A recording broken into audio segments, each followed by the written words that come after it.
पुराने जमाने की बात है, जब लोगों के दिलों में अल्लाह का खौफ हुआ करता था।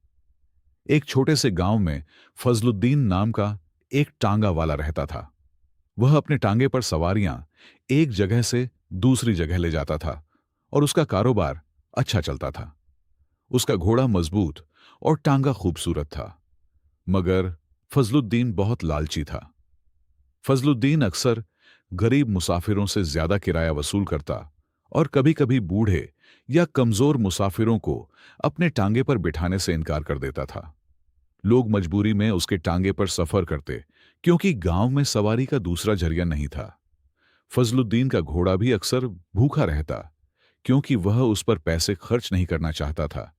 उसी गांव में असलम तरखान भी रहता था, जो लकड़ी का काम करता था।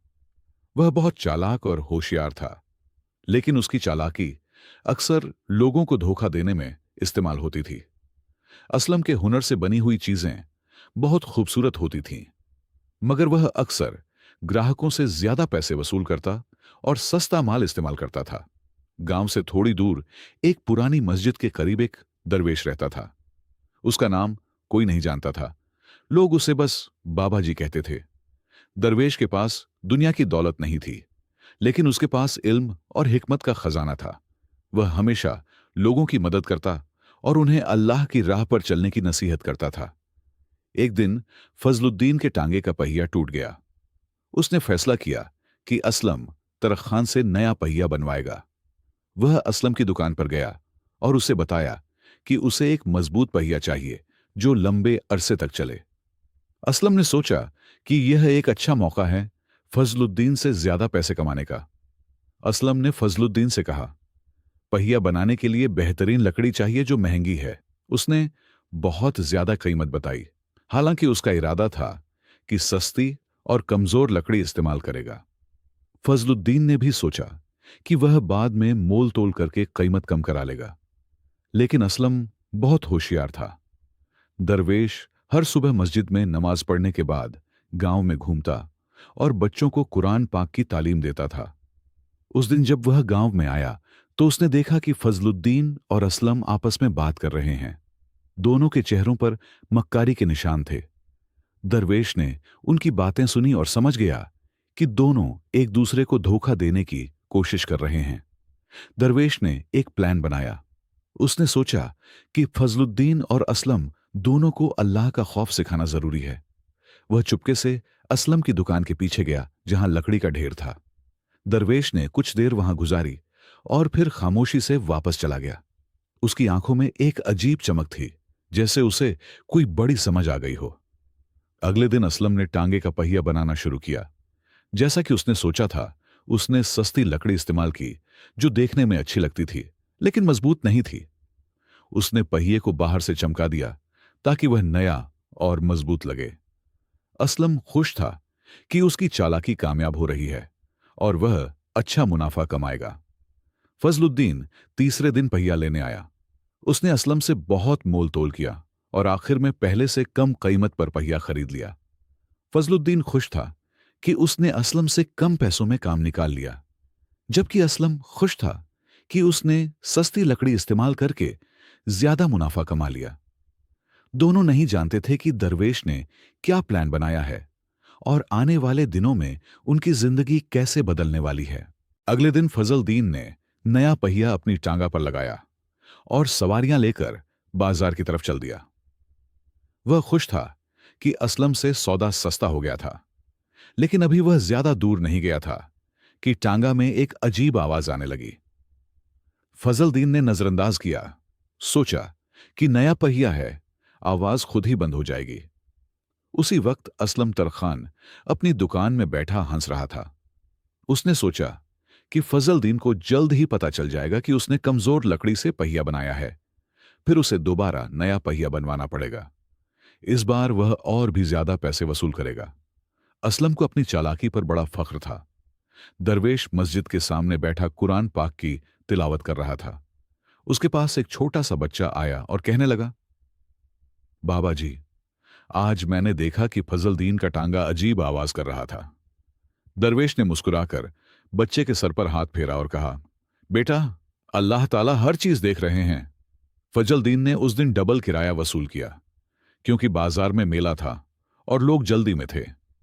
एक बेवा औरत ने उससे कम किराए की गुजारिश की, लेकिन फजल दीन ने इनकार कर दिया। वह खुश था कि आज अच्छा कारोबार हो रहा है, लेकिन जैसे ही वह शहर से बाहर निकला, पहिए से आवाज और तेज हो गई। अचानक टांगा का पहिया ढीला होने लगा। फजलदीन ने घोड़ा रोककर पहिया चेक किया, लेकिन कोई वाजह मसला नजर नहीं आया।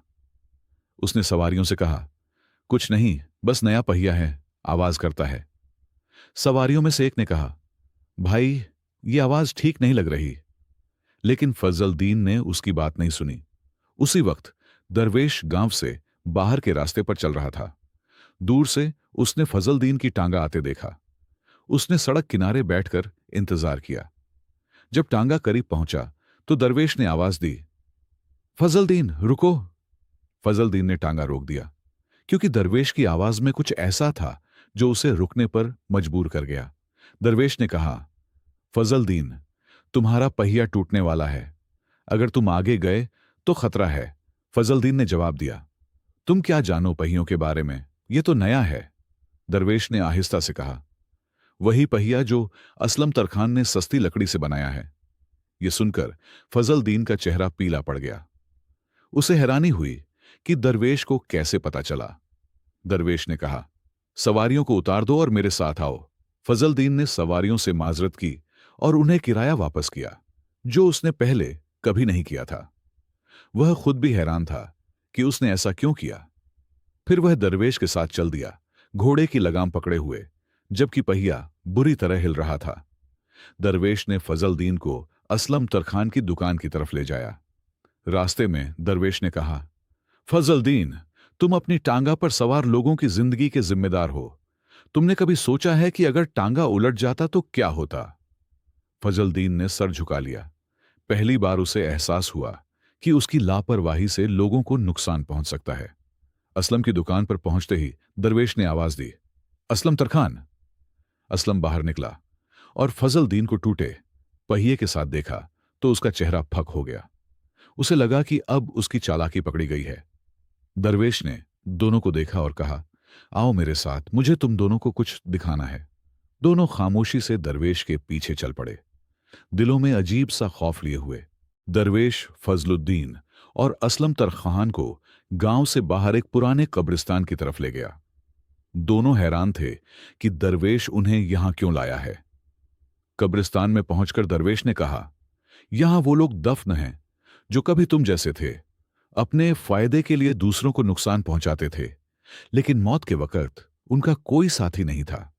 असलम तरखान कांपने लगा। उसने कभी सोचा नहीं था कि उसकी चालाकी किसी की जान का खतरा बन सकती है। फजलुद्दीन भी खामोश खड़ा था। उसके जहन में वो सवारियां घूम रही थीं जो उसकी टांगे में सफर करते वक्त खतरे में थीं। दरवेश ने दोनों के चेहरों पर डर देखा और बोला, मैं तुम्हें यहां डराने नहीं लाया हूं, बल्कि तुम्हें अल्लाह का खौफ सिखाने लाया हूं। अल्लाह ताला सब देखते हैं और जानते हैं। दरवेश ने एक कब्र की तरफ इशारा किया और कहा, यहां एक ताजिर दफन है जो लोगों को घटिया माल बेचकर अमीर हुआ था। उसकी दौलत आज कहां है? फिर दरवेश ने दूसरी कब्र की तरफ इशारा किया। यहां एक टांगा बांध दफन है जो घोड़े को भूखा रखता था और ज्यादा सवारियां बिठाकर टांगा चलाता था। एक दिन घोड़ा कमजोरी की वजह से गिर गया और टांगा उलट गया। कई लोग जख्मी हुए और टांगा बांध भी मर गया। फजलुद्दीन के जिस्म में कपकपी फिर गई। वह तो रोजाना अपने घोड़े को ठीक से खाना नहीं देता था और टांगे पर ज्यादा सवारियां बिठाता था। उसने कांपते हुए पूछा, बाबा जी, मैं अब क्या करूं? दरवेश ने जवाब दिया, सबसे पहले अपने घोड़े का ख्याल रखो और ज्यादा सवारियां मत बिठाओ। दरवेश ने असलम की तरफ देखा और कहा, और तुम असलम जानते हो कि कमजोर लकड़ी से बनाया हुआ पहिया कितना खतरनाक हो सकता है। अगर टांगे में बच्चे होते और हादसा हो जाता तो तुम जिंदगी भर पछताते। असलम की आंखों में आंसू आ गए। उसने सोचा कि अगर उसकी चालाकी की वजह से किसी बच्चे को कुछ हो जाता तो वह कभी माफ नहीं कर पाता खुद को। दरवेश ने दोनों को करीब बुलाया और कहा, अल्लाह ताला ने तुम्हें हुनर दिए हैं, टांगा बाण बनने का लकड़ी का काम करने का। ये हुनर लोगों की खिदमत के लिए है, अपना पेट भरने के लिए है, लेकिन कभी दूसरों को नुकसान पहुंचाने के लिए नहीं। दोनों ने सर झुका लिए। उनके दिलों में पहली बार अल्लाह का खौफ पैदा हुआ। दरवेश ने कहा, चलो अब वापस चलते हैं। असलम, तुम फजलुद्दीन के लिए एक नया पहिया बनाओगे, अच्छी और मजबूत लकड़ी से। फजलुद्दीन, तुम अपने घोड़े को ठीक से खाना खिलाओगे और ज्यादा सवारियां नहीं बिठाओगे। दोनों ने हां में सर हिलाया, दिल में सच्चे इरादे के साथ। तीनों वापस गांव की तरफ चल पड़े। रास्ते में दरवेश ने कहा, याद रखो, अल्लाह ताला हमेशा देखते हैं। हम किसी से छुप सकते हैं लेकिन अल्लाह से नहीं। जब भी कोई काम करो, सोचो कि अल्लाह देख रहे हैं, फिर तुम कभी गलत काम नहीं करोगे। फजलुद्दीन और असलम के दिलों पर यह बात गहरा असर कर गई। गांव पहुंचते ही असलम ने फौरन अपनी दुकान पर जाकर बेहतरीन लकड़ी निकाली और नया पहिया बनाना शुरू किया। फजलुद्दीन अपने घोड़े को लेकर घर गया और उसे अच्छा खाना खिलाया। दरवेश मुस्कुराता हुआ मस्जिद की तरफ चल दिया। उसके दिल में खुशी थी कि आज उसने दो लोगों के दिलों में अल्लाह का खौफ पैदा कर दिया था, जो जिंदगी का सबसे बड़ा सबक है। अगले दिन असलम तरखान ने सुबह सवेरे उठकर अपनी दुकान खोली और फजलुद्दीन के लिए नया पहिया बनाना शुरू किया। उसने अपने पास मौजूद सबसे अच्छी लकड़ी निकाली, जो वह हमेशा अपने खास ग्राहकों के लिए बचाकर रखता था। असलम के दिमाग में बार बार दरवेश की बातें गूंज रही थीं कि अल्लाह ताला हमेशा देखते हैं। असलम तरखान ने बहुत मेहनत और लगन से पहिया बनाया। पहली बार उसने महसूस किया कि अपने काम में ईमानदारी से एक अजीब सुकून मिलता है। जब पहिया बन गया तो उसने उसे अच्छी तरह चेक किया, कहीं कोई कमी न रह जाए। वह नहीं चाहता था कि उसकी वजह से किसी को नुकसान पहुंचे। दूसरी तरफ फजलुद्दीन ने अपने घोड़े का खास ख्याल रखा। उसने उसे अच्छा चारा दिया और उसकी सफाई की।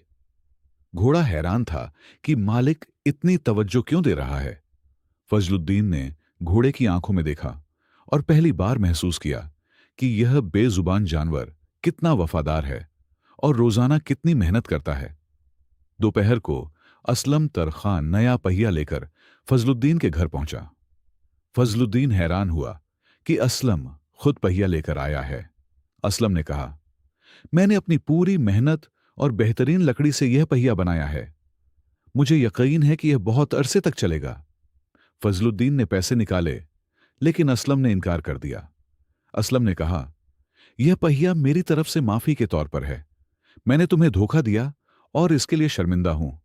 फजलुद्दीन ने भी सर झुका लिया और कहा, मैं भी माफी मांगता हूं कि मैंने तुम्हारी मेहनत की कदर नहीं की और तुम्हें कम पैसे देना चाहा।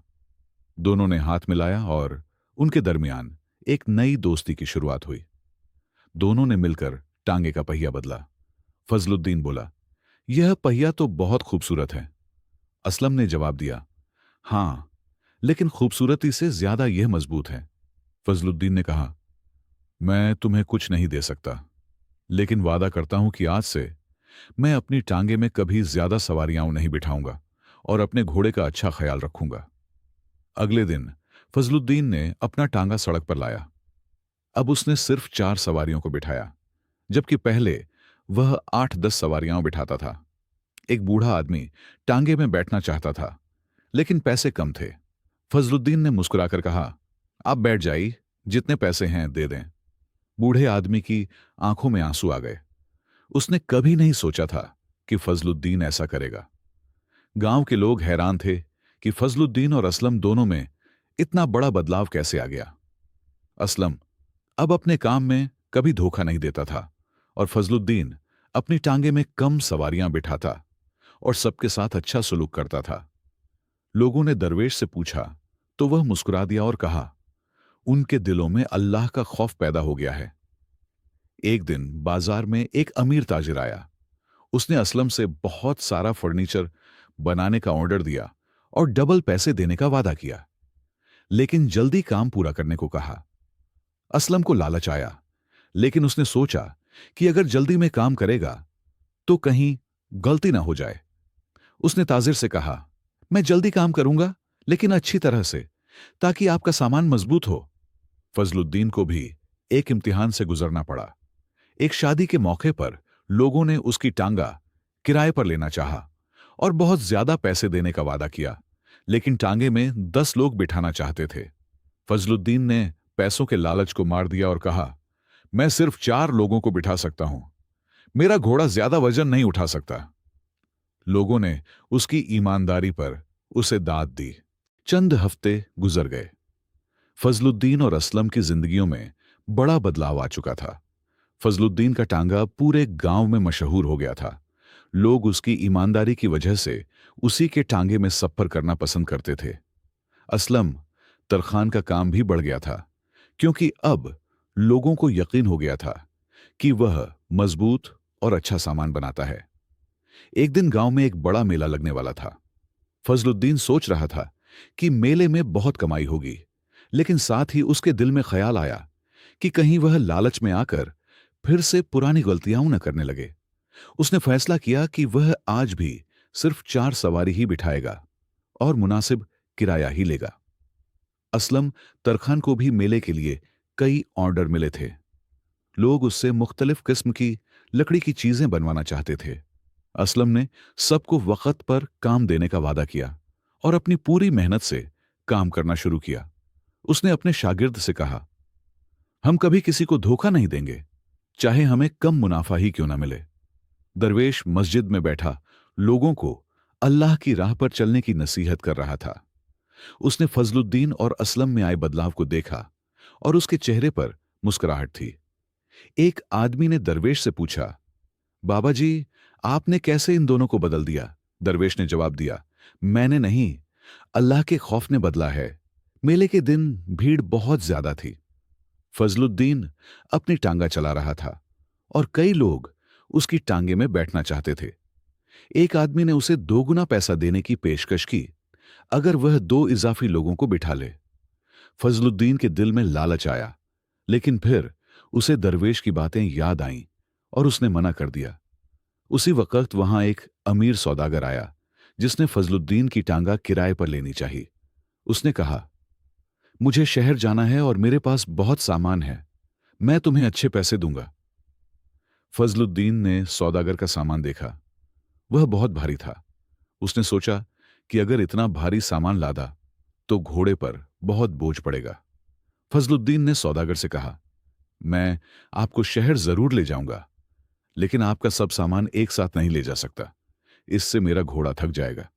सौदागर नाराज हुआ और कहा, तुम बस लालची हो, ज्यादा पैसे चाहते हो। फजलुद्दीन ने इत्मीनान से जवाब दिया, नहीं, मैं बस अपने घोड़े का ख्याल रखना चाहता हूं।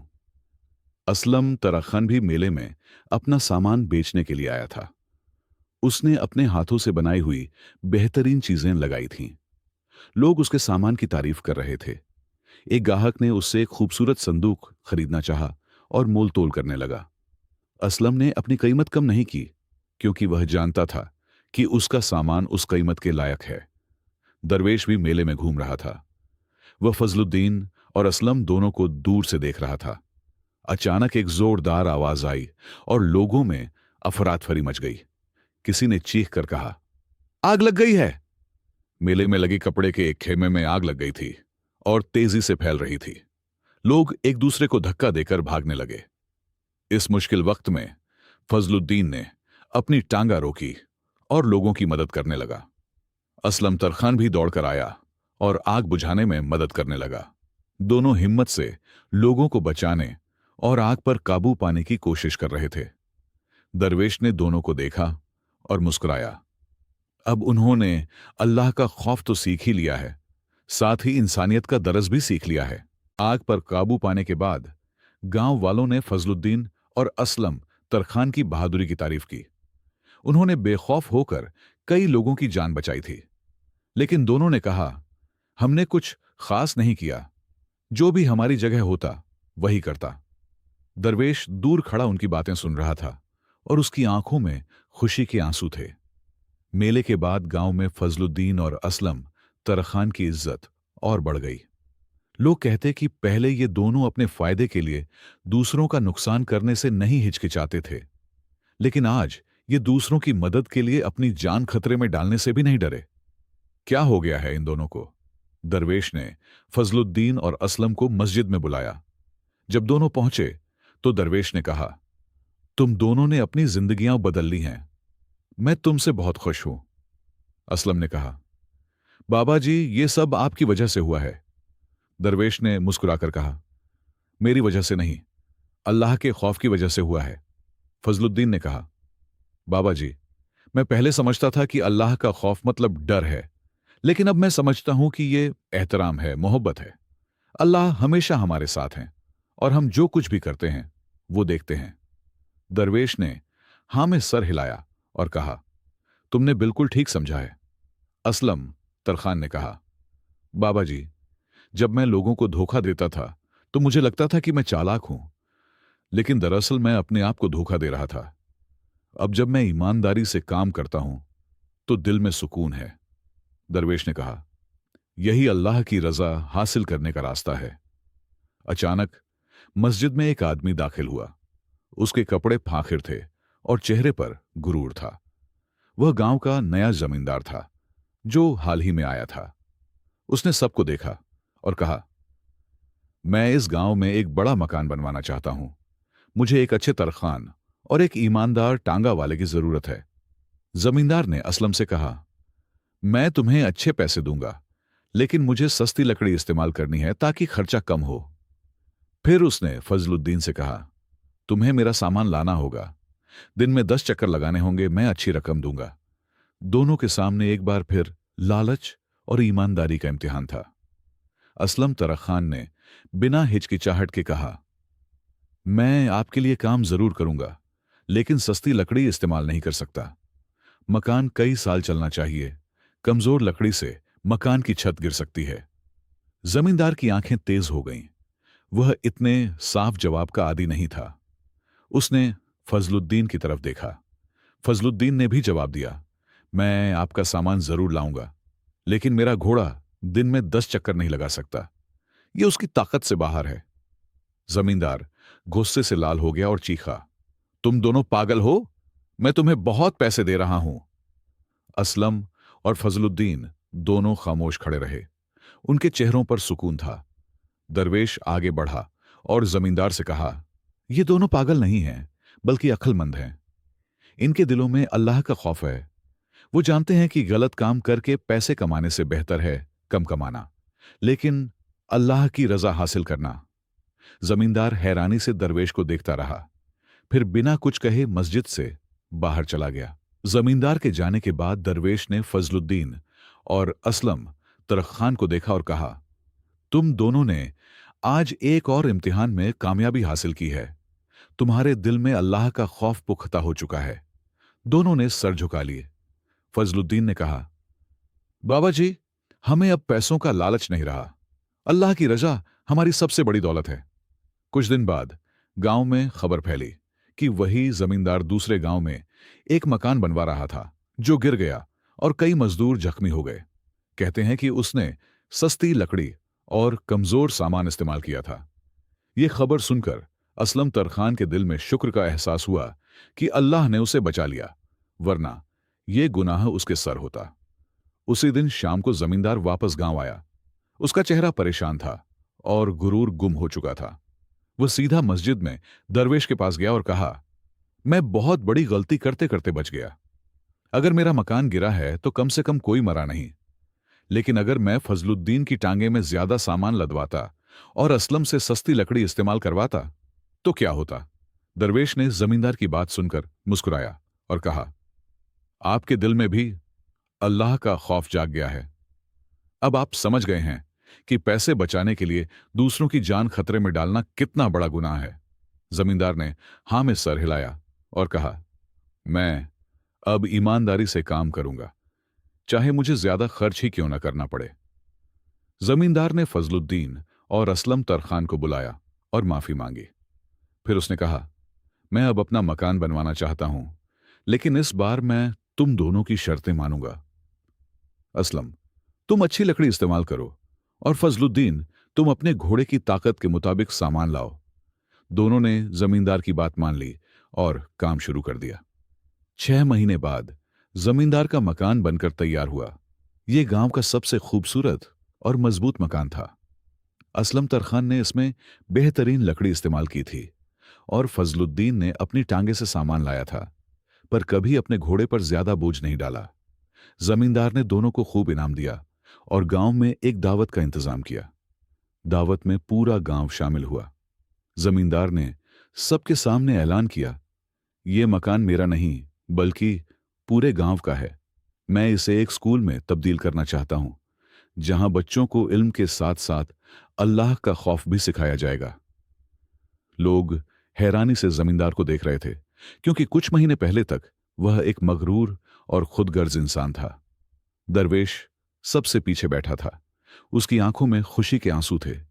वह देख रहा था कि कैसे 3 लोगों के दिल अल्लाह के खौफ से मुनव्वर हो गए हैं। जमींदार दरवेश के पास आया और उसके हाथ पकड़कर कहा, बाबा जी, आप हमारे नए स्कूल में बच्चों को पढ़ाएंगे? दरवेश ने मुस्कुराकर कहा, मैं जरूर पढ़ाऊंगा, बस मेरे पास ज्यादा वक्त नहीं है। जमींदार फजलुद्दीन और असलम तरख खान ने दरवेश की बात पर हैरानी से एक दूसरे को देखा। दरवेश ने कहा, मेरा वक्त पूरा होने वाला है।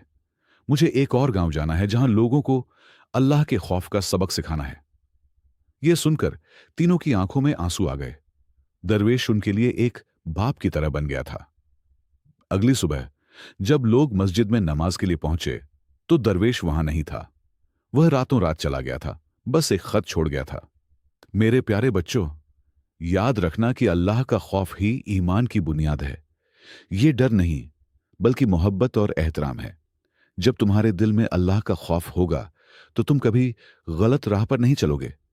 अल्लाह हमेशा तुम्हारे साथ है। वह सब देखता और जानता है। अपने कामों में ईमानदारी रखो और याद रखो कि आखिरत में हमें अपने हर काम का हिसाब देना है। गांव के लोगों ने इस खत को मस्जिद में लटका दिया, ताकि हर कोई उसे पढ़ सके और अल्लाह का खौफ अपने दिल में जिंदा रखे।